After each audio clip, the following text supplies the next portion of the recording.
Hi, ഇന്ന് കോർഫുഖാനിലുള്ള അൽ റഫീസ ഡാമിലേക്കാണ് നമ്മളെ യാത്ര. അടിപൊളി ഡാമാണ്. നമ്മൾ ഏകദേശം ഈവനിങ്ങിലാണ് എത്തിയത്. ഞങ്ങൾ ചെന്ന വഴിക്ക് തന്നെ അധികം തിരക്കൊന്നും ഉണ്ടായിരുന്നില്ല. നേരെ ഞങ്ങൾ അവിടെ നിന്ന് കയാക്കിങ് ഒക്കെ ഉണ്ട്, അപ്പോൾ അതിന് വേണ്ടിയിട്ട് നമ്മൾ അവിടെ എത്തിയത്. നേരെ ഞങ്ങൾ ചിൽഡ്രൻസ് പ്ലേ ചെയ്യുന്ന ഏരിയ ഉണ്ട്, അപ്പോൾ അവിടെ ഞങ്ങൾ 2 ഫാമിലി ആയിട്ടാണ് പോയത്. അപ്പോൾ അവിടെ ഒരു അരമണിക്കൂറോളം കുട്ടികളെ കളിപ്പിച്ചു. പിന്നെ ഞാൻ നേരെ പോയി ഡാമിൻ്റെ എൻട്രൻസിൻ്റെ അവിടെ പോയിട്ട് ബോട്ടിങ്ങിൻ്റെ ചാർജൊക്കെ അന്വേഷിച്ച് നോക്കുമ്പോൾ കുഴപ്പമില്ല, നമുക്ക് അഫോർഡ് ചെയ്യാൻ പറ്റുന്നതാണ്. ഒരു 2 അഡൽട്ട്സും 2 കിഡ്സിനും കൂടിയിട്ട് 100 ദിർഹംസ്, ഒരു 4 പേർക്ക് പറ്റുന്ന ബോട്ട്. പിന്നെ കയാക്കിങ് ഉണ്ട്, 80 ദിർഹംസ്, 2 അഡൽട്ട്സും 1 കിഡ്സിന് ഇരിക്കാം.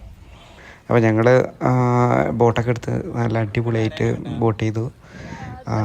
കയാക്കിങ് ഞങ്ങൾക്ക് എടുക്കാൻ പറ്റിയില്ല, കാരണം 2 കിഡ്സ് ഉള്ളതുകൊണ്ട്. അവിടെ വെള്ളത്തിൽ തന്നെ അരയന്നങ്ങളുണ്ടായിരുന്നു. പിന്നെ വെള്ളത്തിന് നടുവിൽ തന്നെ ചെറിയൊരു ദ്വീപ് പോലെയുള്ള സ്ഥലമുണ്ട്. അതിൽ എന്താ പറയുക, മാനിനൊക്കെ കൊടുത്ത് നിർത്തിയിട്ടുണ്ട് എന്നിട്ട് അവർ അവിടെ തന്നെ ഫീഡ് ചെയ്യുന്നുണ്ട്. നല്ല ഒരു ഈവനിങ് വൈബ് ആസ്വദിക്കാൻ പറ്റിയ നല്ലൊരു സ്ഥലമാണ്.